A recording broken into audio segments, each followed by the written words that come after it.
Bismillahirrahmanirrahim. Assalamualaikum warahmatullahi wabarakatuh. Anak-anak Umi, bagaimana kabarnya hari ini? Alhamdulillah, semoga kita semua dalam keadaan sehat.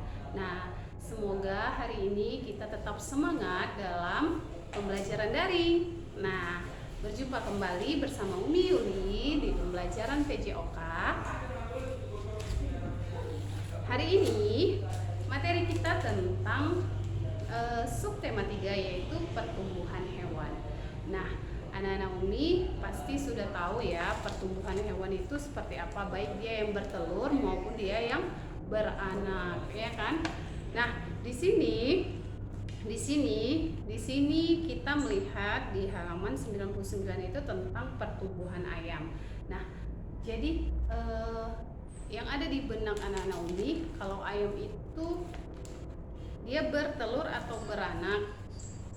Ya, bertelur. Nah, ayam itu bertelur, lalu telurnya itu menetas, kemudian keluarlah anak ayam. Nah, anak ayam itu tumbuh menjadi ayam dewasa. Nah, ayam dewasa itu nanti akan bertelur kembali, ya kan?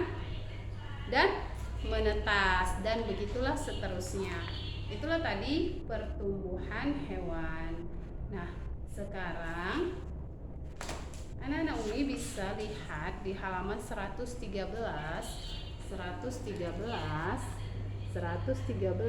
Nah, kita di situ melihat gambar seekor kuda yang sedang melompat. Nah, jadi di sini kuda termasuk hewan yang berkembang biak dengan cara melahirkan. Seperti yang Umi bilang tadi ya, hewan itu ada yang bertelur, ada yang melahirkan. Nah, kuda ini termasuk hewan yang melahirkan. Nah, anak-anak Umi, jadi kulit kuda itu ditumbuhi dengan rambut-rambut atau bulu-bulu ya. Nah, sehingga anak kuda tadi mengalami pertumbuhan sehingga menjadi kuda dewasa. Kuda yang memiliki badan dan tenaga yang sangat kuat dan kemampuan kuda dalam berlari yang sangat baik. Nah, di sini di halaman 113 anak-anak Umi bisa melihat Lani dan Siti sedang bermain lompat tali. Nah, lompat tali. Jadi lompat tali yang mereka mainkan itu dari yang paling rendah hingga nanti yang paling tinggi semampu Lani dan Siti untuk melompatinya. Jadi di sini nanti anak Umi bisa mencoba di rumah dengan bermain karet yang sisi ujungnya dipegang oleh kedua orang ya. Ujung satu dipegang temannya, yang satu dipegang temannya. Jadi dua orang saling memegang ujung karet. Nah, jadi anak Umi nanti di situ belajar melompat dari yang paling rendah hingga sampai yang paling tinggi sebatas anak Umi mampu. Nah, jadi di sini gerakan adalah melompat dengan menggunakan kedua kaki ya. Kedua kaki yang melewati tinggi tali atau karet tersebut. Jadi dia melompat ya anak Umi dengan menggunakan atau mengangkat kedua kaki yang melewati tingginya karet yang sudah ditentukan. Nah, kita lanjut ke halaman. Lanjut di halaman 127. Nah, di situ seperti kita lihat tadi pertumbuhan hewan tersebut. Nah, dimulai dari telur, lalu menetas, lalu menjadi ayam dewasa. Nah, sekarang anak-anak Umi juga bisa melakukan gerakan dalam berolahraga ya. Seperti di halaman 127 ada posisi tidur terlentang sambil mendekap kaki dan badan. Nah, seperti gerakan telur. Nah, seperti ini ya Naomi. Nah, yang paling atas ya, yang paling atas. Nah, ini adalah gerakan seperti apa itu? Telur, gerakan seperti telur. Ya, jadi kedua tidur telentang sambil menekuk kaki dan badan. Jadi kedua kaki dipegang oleh tangan sehingga sampailah menjadi seperti gerakan telur. Nah, yang kedua itu seperti setelah dia menjadi telur, ini di sini adalah gerakan kepompong atau kupu-kupu ya. Jadi dia pertama itu dari telur, lalu menjadi ulat, lalu menjadi seperti kepompong. Nah, ini dia gerakan ulatnya. Jadi posisi badan mengkurep ya, merangkak. Nah, seperti gerakan ulat. Nah, inilah dia gerakan ulat tersebut.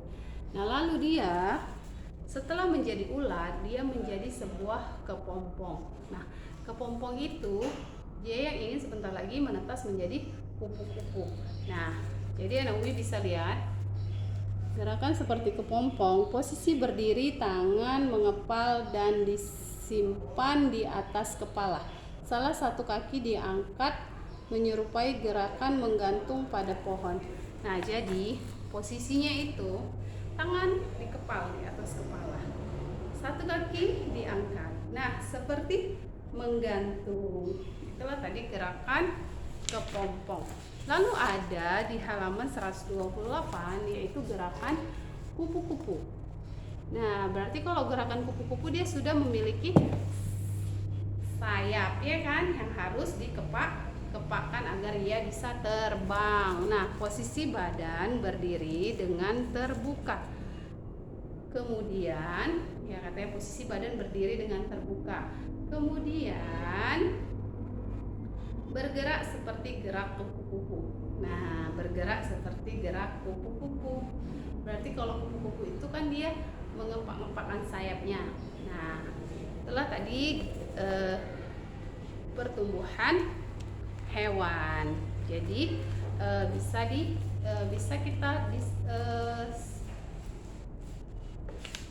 bisa kita lakukan dalam gerakan olahraga ya, seperti yang di halaman 127 tadi.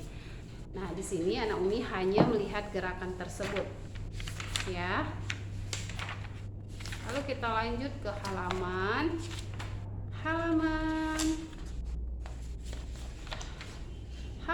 143.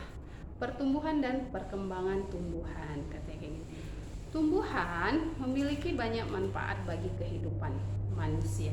Nah, kegiatan menjaga dan melestarikan tumbuhan sama dengan menjaga alam sekitar. Kenapa dibilang banyak manfaat untuk kehidupan manusia? Iya, karena pohon-pohon itu dia mengandung banyak oksigen. Jadi kita ini manusia ini menghirup oksigen, memerlukan oksigen. Maka dari itu anak Naomi harus tetap menjaga tumbuhan yang ada di sekitar, harus tetap disiram ya kan, dirawat. Nah, agar dia tetap menjadi tumbuhan yang subur. Nah, lalu kita lanjut di halaman 157.